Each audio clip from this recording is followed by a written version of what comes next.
Bonjour à tous. Merci la TUJ France pour cette invitation. J'étais déjà présent en septembre, aussi pour parler de transformation. Disons que j'ai beaucoup appliqué la chose au point que je me suis transformé moi-même et j'ai changé de poste. Donc la Fondation Rambourg. L'éveil d'une nation, pour revenir juste sur un petit détail, la question que tu as posée, qui allait la voir, il y a eu plus de 45 000 personnes qui sont allées visiter cette expo, dont 29 000 enfants. Et je reviendrai sur cette expo après. Mais c'est vrai que c'était quand même un événement et un projet très très conséquent qui a mobilisé 500 000 euros, 1 million de dinars de budget en fait. Et je reviendrai sur ce projet tout à l'heure. La Fondation Rambourg, donc, c'est une fondation qui est présente en Tunisie depuis 2011, mais présente de manière, c'est-à-dire plus formelle, depuis 2015. Son motto est réellement « Agir pour améliorer la vie », et je vais essayer d'expliquer un peu plus cela en détail. Je suis désolé Samar, je vais partir à l'envers de ce que tu disais sur des choses un peu désagréables. Mais je pense sincèrement qu'aujourd'hui il y a une urgence en Tunisie. C'est-à-dire que je suis rentré il y a 3 ans après avoir publié un livre qui s'appelait « Journal d'une défaite ». Et je ne changerai pas beaucoup de mots à ce livre-là et à ce titre-là. Et je pense que si on veut réellement aller vers l'innovation et la transformation, il faut avoir une conscience assez claire et limpide du terrain sur lequel on agit. Et le terrain, aujourd'hui, en Tunisie, est le constat sur le terrain est assez négatif à mon avis. Et ce serait se leurrer que de croire le contraire. J'assistais il y a 3 jours à Tunis à la publication d'un nouveau rapport financé par la Friedrich Ebert Stiftung, fait par 4 experts tunisiens économistes de renommée internationale. Et l'état des lieux sur la pauvreté, c'était sur la disparité régionale et les inégalités sociales. Et c'est vrai que les constats sont encore accablants. Il y a des recommandations faciles à suivre, mais il faut qu'on s'en saisisse et qu'on active. Mais en tout cas, quoi qu'il en soit, le constat premier aujourd'hui, c'est, à mon avis, un horizon barré. Un horizon barré en termes d'espoir par rapport à l'enfance et l'éducation. Je ne vais pas vous faire l'offense de lire les slides qui sont écrits. Un horizon barré sur les horizons économiques concernant les plus précaires et les plus fragiles dans ce pays. Le nombre de migrants qui partent chaque année et qui préfèrent risquer de se noyer en mer, parce que c'est ça à la fin, pour finir par vivre ici de manière absolument inhumaine et indigne, doit nous alerter sur ce qui se passe et sur ce que ça signifie en termes d'opportunités, de changement et de nécessité de changement. Et enfin, je ne vais pas m'attarder, c'est les 3 slides négatives, et puis après on va essayer de passer à des choses plus positives. Et enfin, la fuite des cerveaux, qui est quand même une réalité. Alors certes, la mobilité aujourd'hui, c'est quelque chose qui est très importante. Pour moi, c'est quelque chose d'extrêmement important que l'on puisse se déplacer, aller expérimenter nos forces et nos talents dans d'autres endroits, pour mieux revenir peut-être ou pas, chacun en fonction de son parcours de vie. Mais néanmoins, ce à quoi l'on assiste aujourd'hui en Tunisie me semble relever d'autres choses de beaucoup plus inquiétants et qu'il faudrait quand même s'attacher à comprendre pour agir dessus. Voilà, ça c'était le côté très sympathique pour vous donner envie de m'écouter pour la suite. Donc en fait, pas d'horizon, à mon sens, implique qu'il n'y a pas de citoyen, et s'il n'y a pas de citoyen, il n'y a pas de possibilité de commun. Ce que ça veut dire, en fait, c'est que lorsqu'on n'a aucun horizon d'avenir ou aucun espoir que notre avenir ou l'avenir de nos enfants va s'améliorer, on ne peut pas, de fait, se considérer comme étant citoyen et étant construire du commun avec n'importe qui. Je ne sais pas si vous êtes rentré dans les 2 dernières années, et si vous avez eu le malheur de conduire depuis ces 2 dernières années à Tunis, mais quiconque aura fait ça comprendra ce que je veux dire quand je dis qu'il n'y a pas de commun. C'est-à-dire que le code de la route reste quand même le minima du commun, et la route en Tunisie, c'est une guerre permanente. Et si vous voulez, le problème tunisien, c'est devenu un peu la guerre du tous contre tous. Et à mon avis, ce sur quoi on doit vraiment se concentrer pour réparer ça, c'est redonner de l'horizon, redonner de l'espoir et redonner envie de construire du commun entre nous. Quelques mots sur la philanthropie. C'est effectivement un concept qui existe depuis longtemps, très longtemps, la Grèce antique au moins. Ça s'appelait l'évergétisme à l'époque. Puis sous la Rome impériale, on disait panem et circenses. C'était le fait de donner du pain et des jeux, mais aussi de construire des monuments publics, de participer à l'effort de guerre.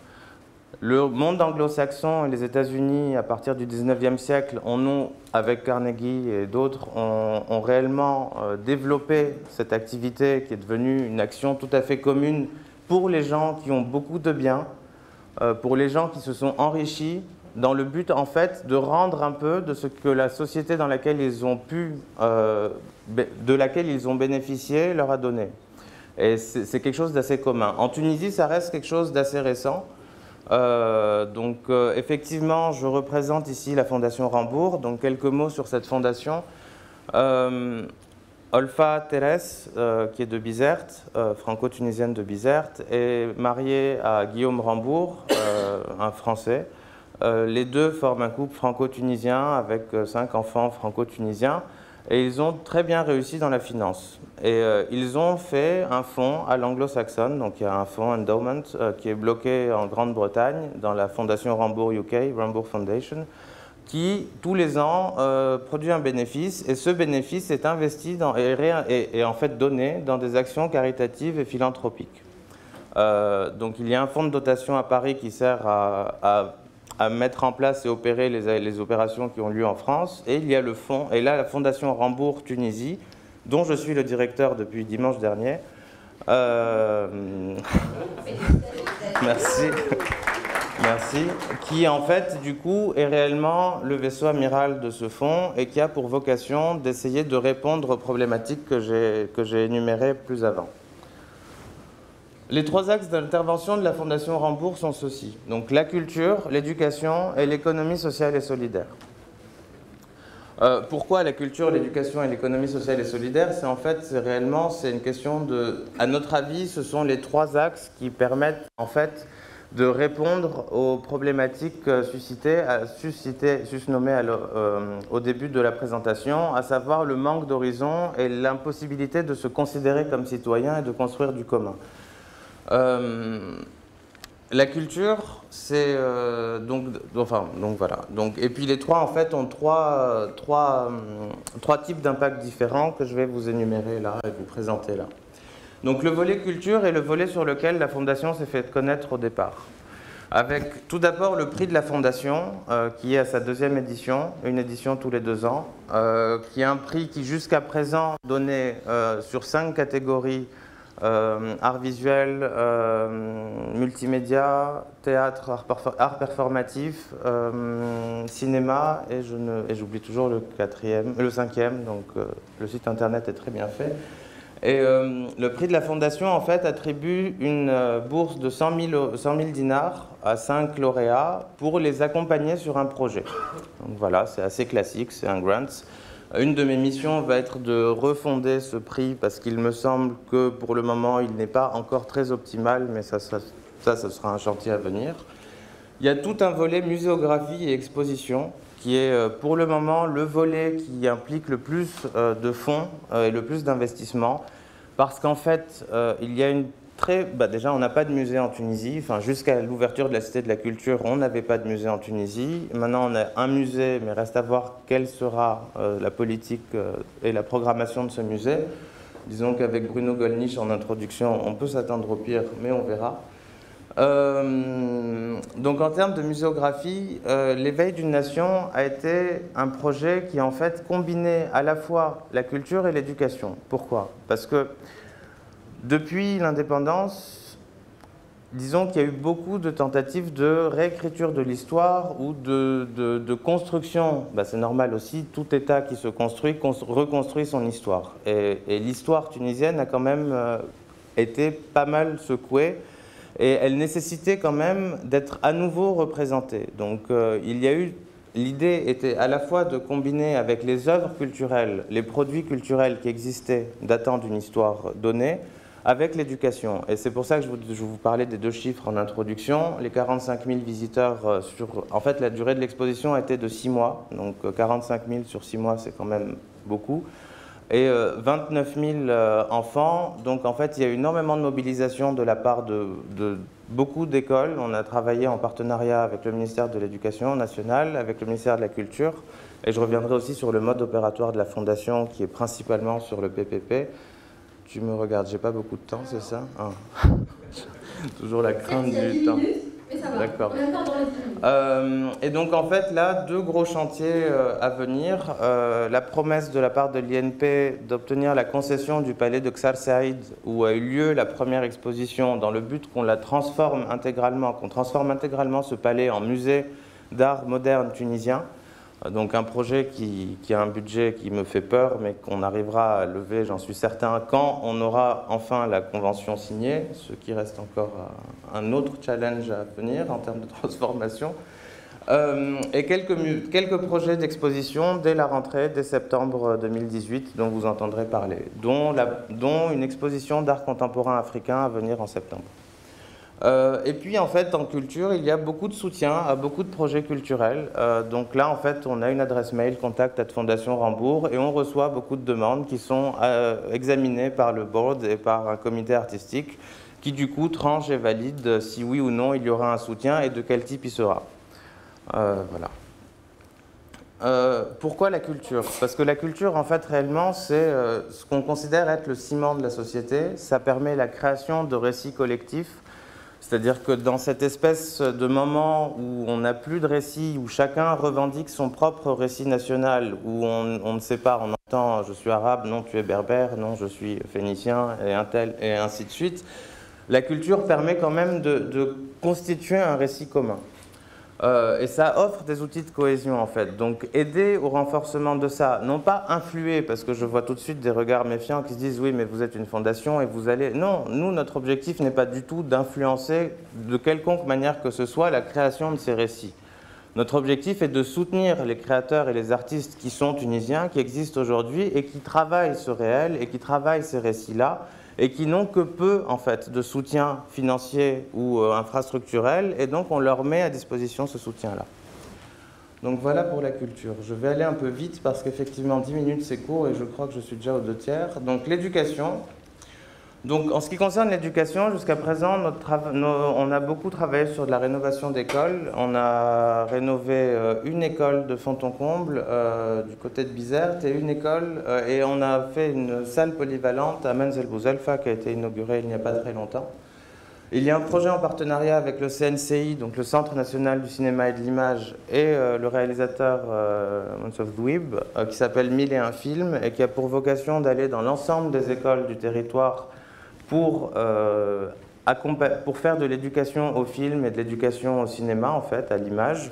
Donc là, on est vraiment en maîtrise d'ouvrage, c'est-à-dire qu'en même pas, on est là, sur 1001 films, on est réellement en soutien, sur rénovation d'école, on est en maîtrise d'ouvrage. Et enfin, on a des bourses d'études, c'est-à-dire qu'on a signé une convention avec la Columbia University, où on envoie tous les ans, maintenant, depuis l'année dernière, 2 post-doctorats tunisiens qu'on prend en charge financièrement. Et donc, il y a des appels il y a des lancements d'appels à candidature, et puis on examine avec la Columbia comment les dossiers, et à partir de là, le système de bourse se met en place. Il y a aussi une convention avec une université britannique dont le nom m'échappe là, je suis désolé, je suis un mauvais nouveau directeur. Mais là aussi, le site internet... Oui, c'est ça, j'ai le prétexte de n'être là que depuis 4 jours. Mais encore une fois, je vous invite, si vous êtes intéressé, à aller visiter le site internet qui est extrêmement bien fourni et qui est un des points d'honneur de cette fondation, c'est la transparence. Tous les fonds, je ne dirais pas, on a un commissaire aux comptes, bien évidemment, vu les budgets qu'on a, et tout est accessible sur demande et tout est public. Donc, rien n'est caché. Pourquoi l'éducation? Parce que, comme je le montrais au tout début, ma première slide, c'est déjà un impact énorme sur le long terme, et à une époque où, en fait, il y a une déscolarisation de plus en plus importante provenant des milieux les plus défavorisés, c'est là où on doit absolument agir, à mon avis. Et ça permet aussi de renforcer les valeurs sociales et de dire que oui, et je pense que la TUJ, c'est une des valeurs que défend la TUJ, oui, quand on travaille et que la valeur travail a un sens et que le mérite amène à la réussite. Voilà. le dernier axe d'intervention, c'est l'économie sociale et solidaire. Donc, l'idée de cet axe-là, en fait, c'est réellement de bâtir des écosystèmes dans des endroits où il y a une grande précarité, qui permettra en fait de renforcer les capacités à vivre dignement des plus fragiles et non pas en faisant de la charité ou de l'aumône. L'idée est réellement de renforcer les capacités à l'employabilité et de chercher justement, et c'est là je pense qui est le volet le plus innovant de cette fondation, et chercher de nouvelles voies. Et en l'occurrence, donc dans les projets qu'on a, celui qui sera innové en septembre 2018, c'est un centre des montagnes de Jebel Semem, donc dans le gouvernorat de Gasserine, qui est le gouvernorat le plus discriminé, défavorisé, inégal ou quoi, selon toutes les études. Enfin bon. Donc l'idée était de construire un centre qui est deux composantes, une composante culture, qui rejoint un peu ce que j'ai présenté avant, et une composante métier. Et donc dans les métiers, c'est les métiers de la montagne et les métiers de l'artisanat. On a fait une convention récemment avec le centre technique 3T, centre technique tissage et tapisserie de la région de Gasserine, pour accompagner en fait des artisans locaux, des artisanes locaux dans la distillerie, le tissage, la tapisserie et la halfa, et en fait les constituer et les aider à se constituer en structure légale en fait. De manière à ce qu'elles réalisent qu'en fait, il y a un marché. On les accompagne avec une société de design qui s'appelle Nocta, qui fait du très bon boulot et qui a travaillé entre autres avec l'ONUDI. Bref, ils ont travaillé sur les clusters Annabelle, sur les métiers d'art et de la table avec l'ONUDI, qui a donné de beaux résultats. Et donc voilà, l'idée, c'est pas de faire de la charité, d'arriver à Gasserine et de dire, bon, on est une fondation, on va vous donner de l'argent. L'idée, c'est de prendre des gens, de les accompagner, de leur donner les outils pour, de les former, et de les accompagner autant que faire se peut à devenir eux-mêmes autonomes et maîtres de leur destin économique en fait. Parce qu'à mon avis, c'est là où ça va se situer. Il faut arrêter, il faut sortir de l'attentisme et de la mendicité et de ces choses-là. Je clôture bientôt. Avec nous dans l'espace networking, je pense qu'il y aura l'occasion de développer encore davantage les activités de la Fondation. Mais déjà, tu soulèves beaucoup de questions qu'on aimerait aborder tout à l'heure dans le panel, ces questions de transparence, d'influence. Et je te propose du coup de passer aux autres fondations. Est-ce que je peux juste clôturer très rapidement du coup? Oui, 30 secondes, ça va être... Bon, il y avait une vidéo que je ne pourrais pas vous montrer. Non. Juste sur le modèle opératoire, très rapidement. En fait, c'est vrai que du coup, vraiment, c'est juste deux secondes. Sur la maîtrise d'ouvrage et la maîtrise d'œuvre, c'est pas très compliqué. C'est-à-dire que maîtrise d'ouvrage, c'est quand on commande, on fait des appels. On fait nous-mêmes du financement en cascade, donc on fait des appels à projets et on a des chefs de projet qui s'occupent des projets. Maîtrise d'œuvre, c'est quand enfin, vous savez, je ne vais pas vous l'expliquer. Mais par contre, ce sur quoi on essaye de se positionner le plus, c'est vraiment le PPP, c'est de développer des partenariats publics-privés, parce qu'en fait, notre philosophie, c'est réellement de se dire que l'État tunisien et les pouvoirs publics tunisiens aujourd'hui ont besoin de soutien et ont besoin d'aide. C'est-à-dire que comment les aborder, eux-mêmes des fois n'ont pas vraiment la formulation ou la manière de dire ces choses-là, mais en tout cas, il faut aller vers eux, et le partenariat public-privé permet en fait d'infuser des bonnes pratiques et de mettre en place de nouvelles manières de communiquer avec les partenaires publics. Et donc c'est ce qu'on essaye de développer. Et maintenant, je vais te laisser la place parce que j'ai trop parlé. Merci.